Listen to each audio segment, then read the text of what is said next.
समाचार सेवा प्रभाग से प्रस्तुत है साप्ताहिक कार्यक्रम पब्लिक स्पीक।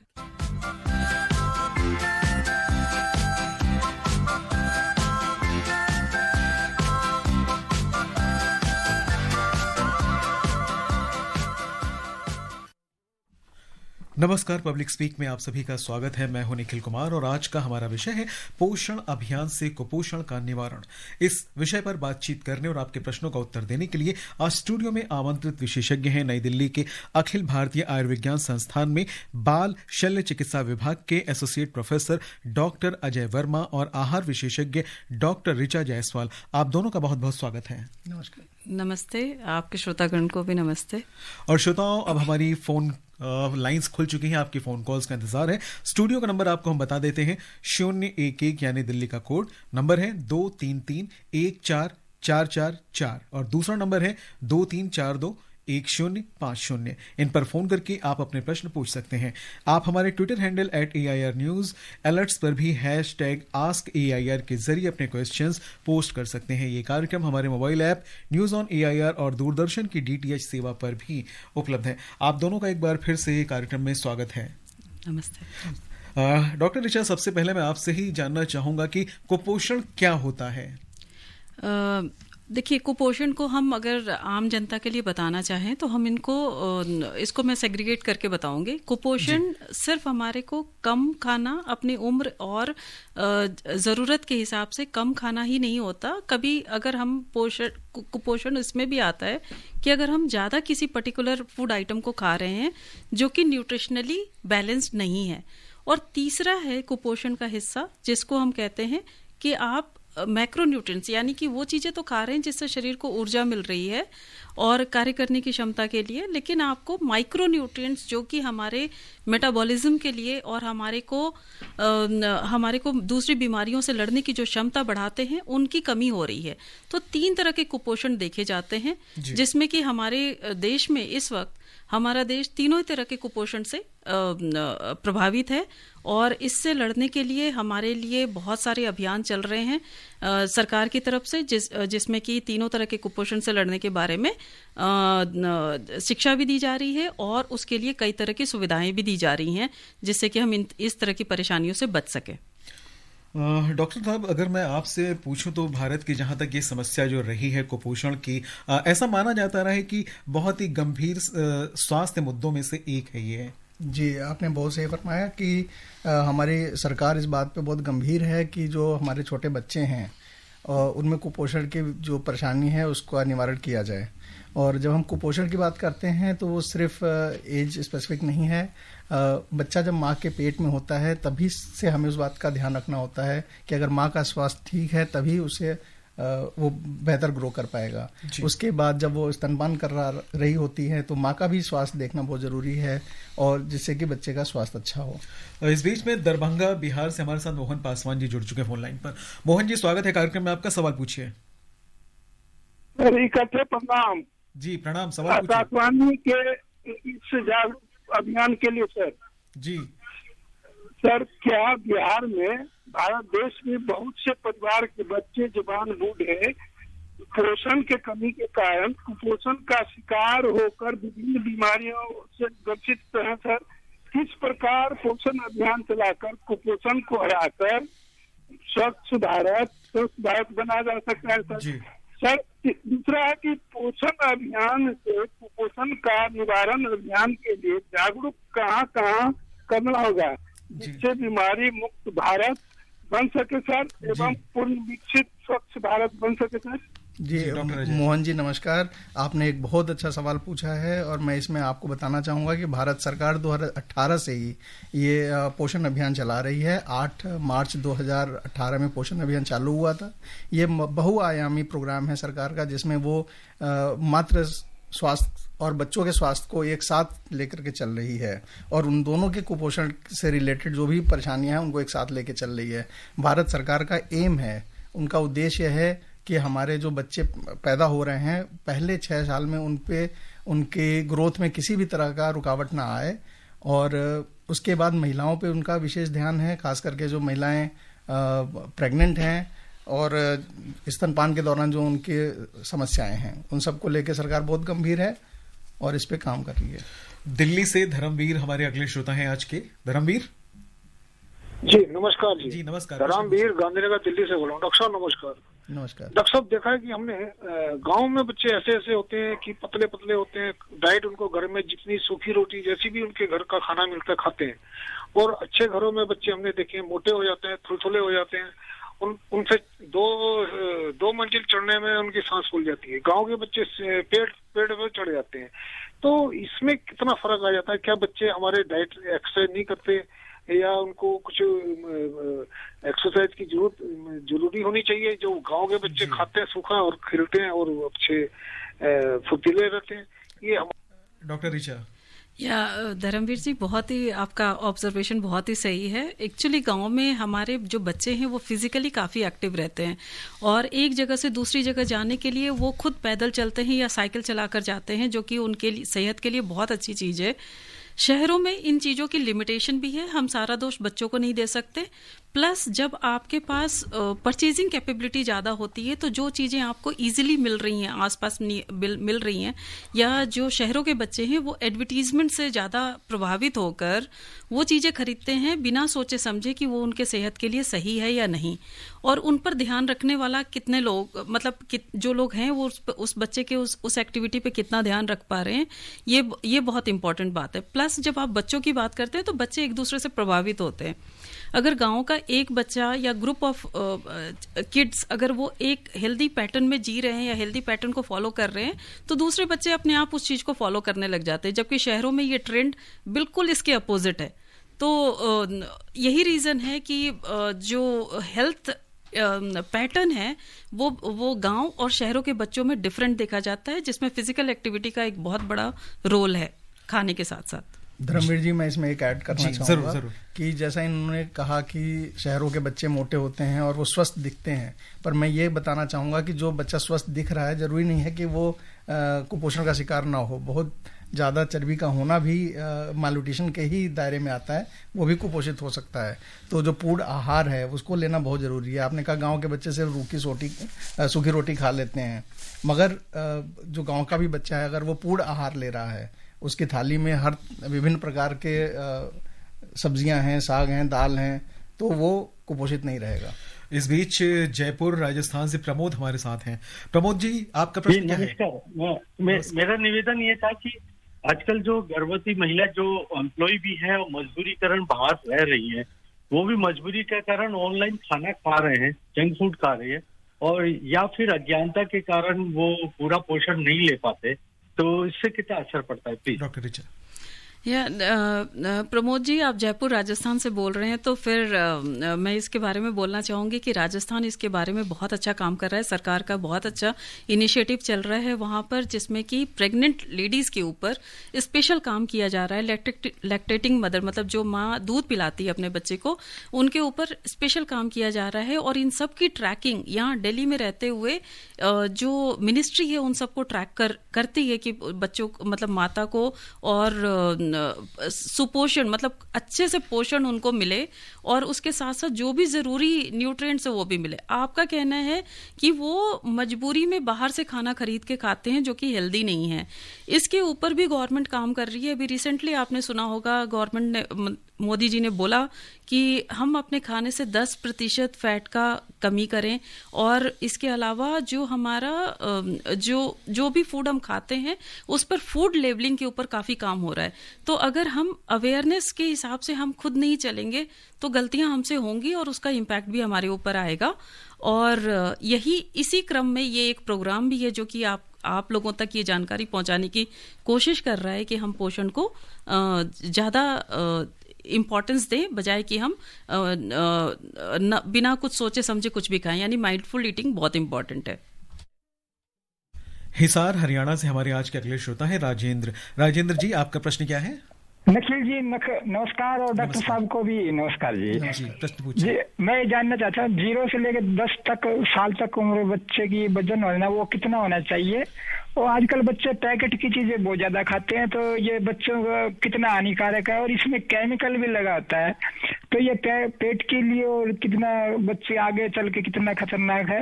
नमस्कार जी। डॉक्टर अजय, बड़ा ही महत्वपूर्ण सवाल इन्होंने ये प्रश्न पूछा इनका। जी, ये सब बच्चे हमारे पास भी जो बच्चे आते हैं हमारे परामर्श के लिए, वो ये बात पूछते हैं कि बच्चे का वजन सही है कि नहीं। तो उसका बहुत ही सिंपल फार्मूला है कि 1 साल का बच्चा 10 किलो का होना चाहिए। अगर 1 साल का बच्चा 10 किलो से कम है तो फिर वो कुपोषण का शिकार है। इसी तरह 1 साल से 10 साल के बच्चों में कैलकुलेट करने का बहुत ही सिंपल फार्मूला है कि प्रति वर्ष वो 2 किलो उसका बढ़ जाना चाहिए वजन। तो 8 साल का बच्चा है तो पहले वर्ष में 10 किलो, उसके बाद के 7 सालों में 7 दूना 14, यानी वो 24 किलो का होना चाहिए। तो ये एक रफ कैलकुलेशन है कि अगर बच्चा 8 साल का बच्चा अगर 24 किलो का है तो वो स्वस्थ है, अगर उससे कम है तो वो कुपोषित है। जी। और जाजपुर ओडिशा से हमारे आज के अगले श्रोता हैं पद्मलोचन मोहंती जी। पद्मलोचन जी, स्वागत है कार्यक्रम में। आपका सवाल क्या है? नमस्ते, मैं दोनों विशेषज्ञों में नमस्ते। और मेरा एक क्वेश्चन था, हमारा जो कुपोषण के बारे में जो आंकड़ा होता है, हमारा इंडिया में कितना होता है और हमारा उड़ीसा में कितना है, और जो आपका रेडियो बंद कर लीजिए जी, आप प्रश्न और इनको मुकाबला करने का कोई एनजीओ लोगों को क्या हेल्प मिलता है? जी, पूछना चाह रहे थे जो इस तरह की समस्याएं, उसमें एनजीओ से किस तरह की सहायता ली जाती है या अन्य जो प्रयास किए जा रहे हैं वो किस तरह से होते हैं? एनजीओ पे बात करना इतना आसान नहीं है, क्योंकि हर स्टेट के अलग अलग एनजीओ का काम चल रहा है। हमारा जो फोकस रहेगा बताने के लिए कि गवर्नमेंट के इनिशिएटिव्स क्या हैं। तो गवर्नमेंट के इनिशिएटिव्स में आपको पता है कि हमारा पोषण अभियान, अभी डॉक्टर साहब ने भी आपको बताया है कि पोषण अभियान को कई दूसरे आयाम से जोड़ा गया है, यानी हर मिनिस्ट्री को इसमें इन्वॉल्व किया गया, जिससे कि पोषण को हम हेल्दी मदर, हेल्दी चाइल्ड को हम बढ़ावा दे सकें और पोषण को हम बढ़ावा दे सकें। अब इसमें एक ही आयाम नहीं है, कई आयाम है, जिसमें पोषण के साथ साथ स्वच्छता, पोषण के साथ साथ डॉक्टर साहब बहुत अच्छा बताएंगे। इन्होंने अभी हमसे डिस्कशन में बता रहे थे कि पेड़ लगाना कैसे, एनवायरनमेंट को इम्प्रूव करने से हम कैसे पोषण को बढ़ावा दे सकते हैं। डॉक्टर साहब, आप ऐड करना चाहेंगे? जी, मैं एकदम ऐड करना चाहूँगा इसमें कि हमारी भारत सरकार का एक बहुत ही अच्छा प्रोग्राम है जिसमें पोषण भी, पढ़ाई भी, मतलब स्कूल हेल्थ से इसको जोड़ा गया है कि पोषण का, आपको पता है मिड डे मील्स दिए जा रहे हैं, वो भी पोषण अभियान का ही एक हिस्सा है। इसी तरह आंगनवाड़ी में जो बहुत छोटे बच्चे हैं जो स्कूल नहीं जाते हैं, आंगनवाड़ी में जाते हैं, उनको भी अलग से न्यूट्रिशियस फूड दिया जाता है वहाँ पे, वो भी पोषण अभियान का ही हिस्सा है। डॉक्टर अजय, एक चीज इसमें मैं पूछना चाहूंगा, कई बार ऐसा देखा जाता है कि माँ बाप बहुत दुबले पतले होते हैं तो बच्चे भी दुबले पतले होते हैं, तो लोगों को ये लगता है कि ये लोग कुपोषण का शिकार हैं। तो क्या वास्तव में ऐसा होता है, या दुबला होना जैसे माँ बाप, ये तो हेरिडिटी की बात हो गई, तो इसमें लोगों को जो संदेह रहता है या जो उनको अज्ञानता है उसको कैसे दूर करेंगे? नहीं, जेनेटिक एक फैक्टर जरूर होता है, मगर जो हमारे लिमिट्स हैं जिसको हम बोलते हैं 3rd परसेंटाइल, तो जो हम ग्रोथ चार्ट देखेंगे, चाहे वो इंडियन एकेडमी ऑफ पीडियाट्रिक्स ने ग्रोथ चार्ट बनाया हुआ है कि बर्थ के बाद वजन और लंबाई किस हिसाब से बढ़ती है, तो किसी भी सीमा, किसी भी समय पे वो 3rd परसेंटाइल से कम नहीं होना चाहिए जी। तो उसका एक बहुत स्ट्रिक्ट क्राइटेरिया, तो अगर माँ बाप पतले भी हैं तो वो उस क्राइटेरिया में नहीं आएंगे, वो तभी लेस देन 3% जाएंगे जब वो बच्चा कुपोषित होगा। और जो बच्चे जैसे नवजात बच्चे होते हैं, तो क्या उनमें पता लगाया जा सकता है कि ये बच्चा आगे कुपोषित होगा या बिल्कुल सही हेल्थ का होगा? इसका पहले से तो नहीं पता लगा सकता है, मगर अगर स्वस्थ माँ है तो स्वस्थ माँ से स्वस्थ बच्चा होता है, और अगर पैदा होने के बाद उसे स्तनपान अच्छे से दिया गया है, उसके बाद 6 महीने के बाद उसका पूरा आहार उसको अच्छे से दिया गया है, तो हम उसे कह सकते हैं कि वो पोषित रहेगा। यानी स्तनपान कराना माताओं के लिए अपने बच्चों को बहुत जरूरी है। बहुत जरूरी है जी। पटना बिहार से शिवम हमारे साथ है। शिवम जी, आपका प्रश्न क्या है, पूछिए। मेरा पहला प्रश्न है कि कुपोषण का लक्षण क्या है और उसका डाइट क्या है, और दूसरा प्रश्न है मेरा कि कुपोषण ग्रामीण इलाका में क्यों होता है, और तीसरा प्रश्न है मेरा। जी, क्या है तीसरा प्रश्न आपका? जी डॉक्टर रिचा। हाँ, तो इन्होंने 2 प्रश्न पूछा कि कुपोषण का लक्षण हम कैसे पता लगाएंगे कि कुपोषण क्या है, उसका क्या उपाय हो सकता है, तो ग्रामीण इलाकों में कितना ज्यादा होता है क्या? कुपोषण ग्रामीण में भी है, शहरी में भी है, ये उनको समझने की जरूरत है, क्योंकि कुपोषण हम सिर्फ कम वजन को नहीं कहते, ज्यादा वजन होना अपने एक मानक से, वो भी कुपोषण है, और स्वस्थ दिखने के बावजूद भी अगर माइक्रोन्यूट्रिएंट की कमी है तो भी कुपोषण है। दूसरी चीज इनका कहना है कि हम कैसे पता लगाएंगे? तो बच्चों में तो डॉक्टर साहब ने बताया कि उनकी अपने एज से उनकी हाइट कम है, अपने एज से उनका वजन कम है, अपने हाइट के अगेंस्ट में उनका वजन कम है, तो उनको कुपोषित के दायरे में रखा जाता है और उसका प्रॉपर असेसमेंट होता है। तो हम एक क्राइटेरिया लेकर हम उसको कुपोषण के दायरे में नहीं डाल सकते, उसके लिए आप प्रॉपर समझना चाहिए और एक छोटी सी बात को लेकर इसको कुपोषित है या नहीं कुपोषित है नहीं कहा जा सकता। दूसरी बात है तो पीडियाट्रिशियन से मिलना चाहिए बच्चों के लिए बराबर। दूसरा, इनसे बचे कैसे? तो बचने के लिए हर एज ग्रुप के लिए एक मानक पैटर्न है कि उनको कैसे संतुलित आहार अपने डाइट में शामिल करना चाहिए। जैसे छोटे बच्चों का आहार 0 से 6 में माँ का दूध सबसे पूरक आहार है, तो वो जैसे जैसे एज आगे बढ़ती है उसमें बदलाव आना जरूरी है। पूरक आहार आपको करने के लिए माँ के दूध के अलावा आपको अन्य भोजन पदार्थ भी शामिल करना पड़ेगा। किस फॉर्म में आप शामिल कर रहे हैं, जो शामिल कर रहे हैं वो क्लीन है या नहीं, जो बच्चा खा रहा है या जो बड़े लोग खा रहे हैं वो पच रहा है कि नहीं। तो इन सब फैक्टर्स को ध्यान में रख के हम इससे कुपोषण से बचाव कर सकते हैं। जी डॉक्टर अजय, एनीमिया ये अभी बढ़ने ज्यादा लगा है या इसके बारे में जागरूकता ज्यादा बढ़ी है इसलिए लोगों को ज्यादा पता चल रहा है? तो जो सरकार ने मतलब एक अभियान शुरू किया एनीमिया मुक्त भारत 2018 में से शुरू किया गया, जिसका लक्ष्य था कि एनीमिया की कमी की गति को सालाना 1 से 3% अंकों तक कम करना था। तो इसके बारे में हमारे श्रोताओं को थोड़ा बताएं। जी, मैं पहले आपको बताना चाहूँगा कि अनीमिया जो है वो खून में हीमोग्लोबिन की कमी को कहते हैं जी। तो अगर एक खास मानक से कम है तो उसको अनीमिया के दायरे में रखा जाता है। और अभी हाल फिलहाल में जो सर्वे हुए हैं, last year national family health survey, उसमें पाया गया है कि करीब 30% से ज़्यादा बच्चे जो हमारे हैं उनमें अनीमिया के शिकार हैं।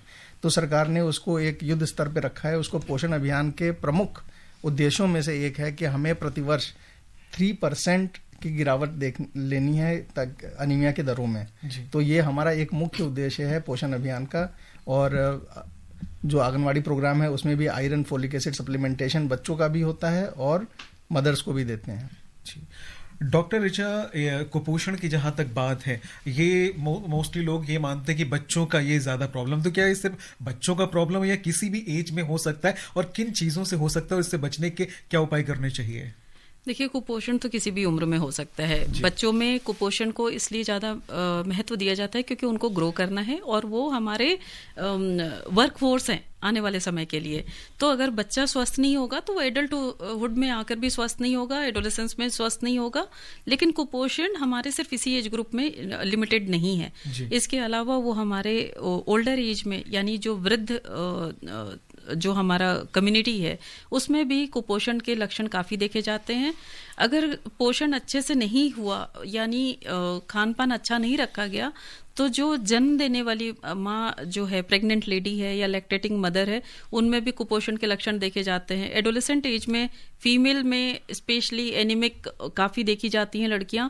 तो कुपोषण किसी एज से एसोसिएटेड नहीं है, मगर जिस दौर में हम उनका सुधार करेंगे और एक पैटर्न सेट करेंगे वो लॉन्ग रन में उनके साथ काम करेगा। इसलिए उसको अर्ली एज में उसको टारगेट करना, इनिशियल 1000 डेज में उसको टारगेट करना बहुत इम्पॉर्टेंट है, जो कि प्रेगनेंसी से लेकर 2 साल के बच्चों तक की उम्र के लिए हम टारगेट करते हैं और उसके बाद 0 to 6 ईयर्स के लिए जो गवर्नमेंट के प्रोग्राम्स है ज्यादातर। एक और बड़ा ही महत्वपूर्ण क्वेश्चन मेरे मन में आ रहा था, लेकिन पहले हमारे एक श्रोता जुड़ चुके हैं, उनसे बात करते हैं। बागपत यूपी से हैं शेषपाल जी। शेषपाल जी, आपका सवाल क्या है? जैसे गर्भवती महिला होती है, सबसे पहले डॉक्टर साहब नमस्कार।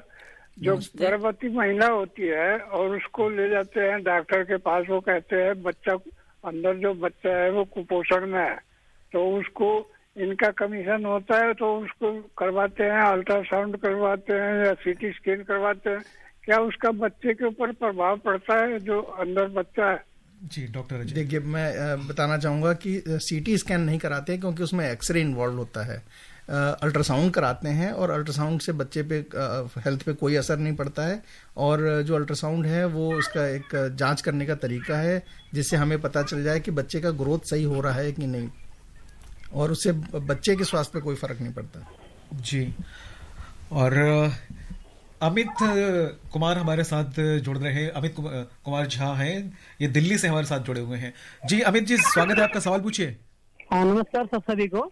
नमस्कार सर, मेरा ये कुपोषण के ऊपर एक सुझाव है सरकार को भी और आप सबके द्वारा माध्यम से बताना चाहता हूँ। जैसे कि हमारे पास ना आंगनबाड़ी कार्यकर्ता से शुरुआत हो जाती है, जो गर्भवती महिला होती है, उससे पहले ही डेटा हमारे पास आ जाता है कि फलना लेडीज प्रेग्नेंट है, ठीक है सर। तो उसके हिसाब से ही उनको ना एक चार्ट शीट दे दिया जाए, सरकार द्वारा बनाया जाए कि कितने मात्रा में क्या सेब खाने हैं, अमरूद खाने हैं, पपीता खाने हैं या ओट्स खाने हैं, इस तरह का कुछ डाइटेशन बता दिया जाए ना सर। क्योंकि आम जो मध्यम वर्ग निम्न वर्ग परिवार है ना, उनको सर इतना डाइट चार्ट के बारे में पता नहीं होता, प्रोटीन किसमें है, कार्बोहाइड्रेट किसमें है, विटामिन। सवाल क्या पूछना चाहते हैं? सवाल यही पूछना चाह रहा हूँ सर कि सरकार को एक चार्ट लिस्ट बताना चाहिए जिसके अकॉर्डिंग उनको खान पान का ध्यान रखना है और बच्चों को उसी के साथ खिलाना है जी। जो डाइट चार्ट होता है ना सर, तो आम आदमी को नहीं पता होता है।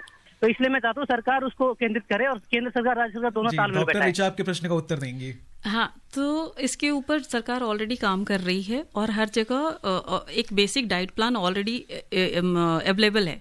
इनके अलावा जो डिस्ट्रिक्ट हॉस्पिटल्स होते हैं वहाँ पे डाइटिशियन होती हैं। तो जो गर्भवती महिलाएं, देखिए कुछ ओनस तो पेशेंट को या कैंडिडेट को खुद भी लेना होता है। जब ये इस तरह की अवेयरनेस प्रोग्राम को चलाया जा रहा है, बताया जा रहा है, और इनका जो सोच है वो बहुत इंपॉर्टेंट है कि जब हमारी आम जनता को पता ही नहीं है तो वो खाएंगे कैसे कि किस चीज में क्या है। तो इनके प्रोग्राम को, सुझाव को सभी लोग सुन ही रहे होंगे। वो जहां तक जितना आगे और बढ़ा सकते हैं, जो भी हम जितना भी अभी हो रहा है वो सफिशिएंट तो नहीं है, पर किसी दर तक तो पहुंचे हैं। तो यहाँ से आगे और भी इस चीज को बढ़ाया जा सकता है। एज अ न्यूट्रिशनिस्ट मैं इस पॉइंट को हमारे अपनी सोसाइटी में जरूर रखूंगी, जहां तक हम जितने ज्यादा लोगों तक पहुंच सके वो पहुंचाएं इस सुविधा को।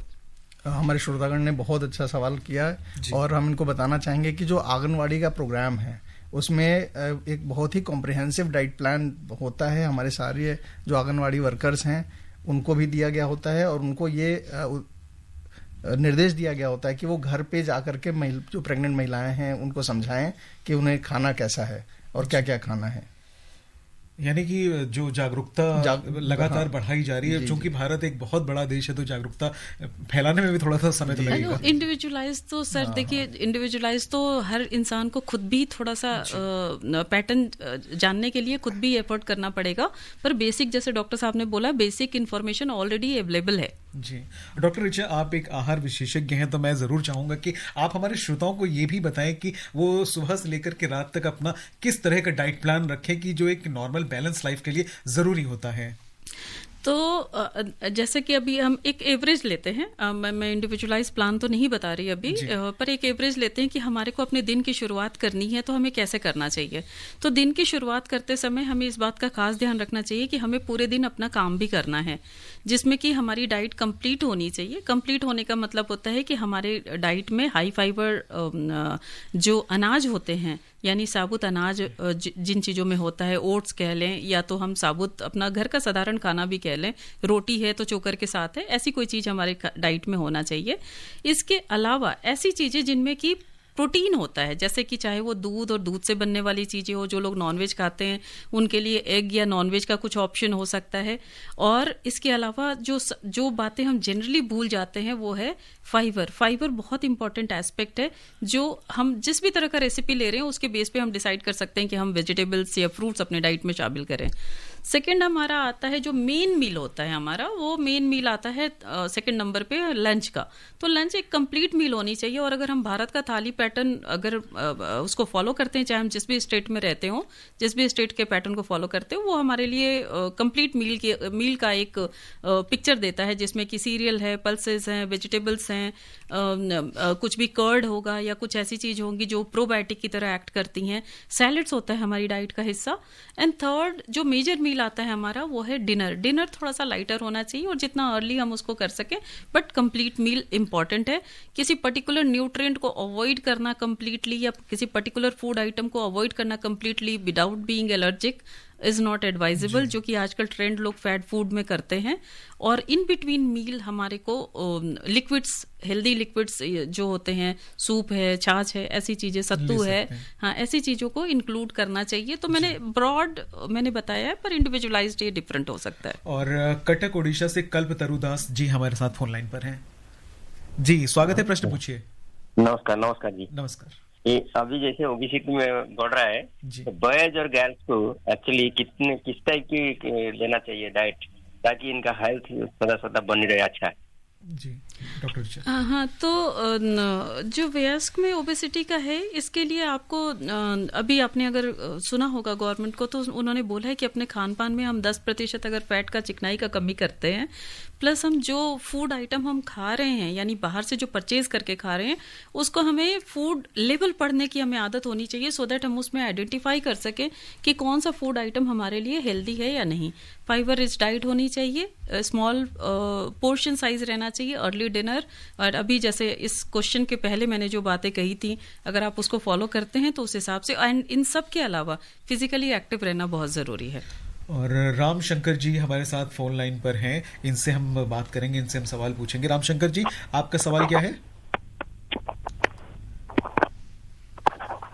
राम शंकर जी, स्वागत है आपका, प्रश्न पूछिए। जी सर, मैं ये पूछना चाहता था कि पोषण अभियान से कुपोषण के नियंत्रण कैसे हो, जबकि वातावरण और खान पान सभी कुपोषित है। जी डॉक्टर जी, आपने बहुत सही कहा कि वातावरण भी कुपोषित हो गया है हमारा, और ये सब पोषण अभियान के हमारे हिस्सा हैं। भारत सरकार ने हमें इसे बहुआयामी बना दिया है। इसका मतलब है कि जो हमारा पोषण अभियान है उसमें स्वच्छ जो घर से जल परियोजना है उसे भी जोड़ा गया है, स्वच्छता अभियान को भी जोड़ा गया है, स्कूल हेल्थ को भी जोड़ा गया है, मदर एंड चाइल्ड हेल्थ को भी जोड़ा गया है। तो ये पोषण अभियान जो अभी भारत सरकार चला रही है, ये बहुत ही कॉम्प्रिहेंसिव प्रोग्राम हो गया है, और इन सभी आयामों को देखते हुए इसमें हमारे जो ऑब्जेक्टिव्स हैं, जो उद्देश्य हैं इसके, उसको बनाए गए हैं। शोलापुर महाराष्ट्र से अगले श्रोता है प्रकाश राउत जी। प्रकाश जी, आपको क्या पूछना है हमारे विशेषज्ञ से? हाँ, मेरा ये सवाल है, जो नेचुरल अन्न होता है और केमिकल युक्त अन्न होता है, वो सिटी में नेचुरल अन्न कैसा मिलना चाहिए, कैसा मिल जाएगा, उसको क्या करना पड़ेगा? जी डॉक्टर ऋचा।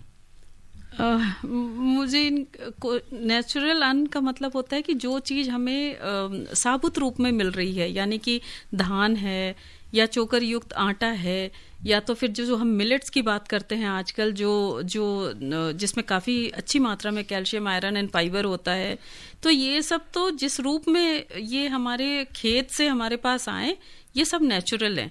केमिकल, अगर इनसे हमने कुछ बना लिया और इनको प्रिजर्व करने के लिए हमने कुछ केमिकल्स ऐड किया, तो वो प्रिजर्व्ड फूड है। तभी ये कहा जाता है कि हमें घर का बना हुआ ताज़ा खाना खाना चाहिए, and whole grains, whole pulses, whole vegetables, whole fruits, इनका अपने खान पान में शामिल करना चाहिए। तो इसी बेस पे हम इनको डिफ्रेंशिएट कर सकते हैं सिंपल भाषा में।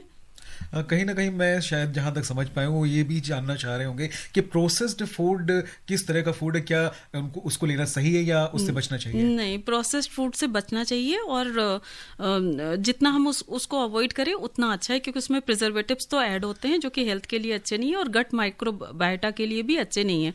अगर हमारे गट ही अच्छा नहीं होगा, तो चाहे हम जितना भी पोषण की चीजें खाएं, वो हमारे शरीर को फायदा पूर्णता नहीं पहुंचा पाएंगे। डॉक्टर अजय, जहां तक पोषण की बात है, तो पोषण केवल आहार तक सीमित नहीं है, इसमें स्वास्थ्य भी शामिल है, जल है, स्वच्छता है, लैंगिक दृष्टिकोण और सामाजिक मानदंड भी हैं। तो किस तरह की चीजें जरूरी है कि पोषण संबंधी कमियों को दूर किया जाए? देखिए, इसमें सबसे इम्पोर्टेंट है जन जागरण अभियान के तहत जागरूकता फैलाना। पोषण को जब तक हम अपने समाज के दूर समाज तक ले नहीं जाएंगे, तब तक इस पे एक बहुत ही ठोस रूप से करना बहुत मुश्किल होगा।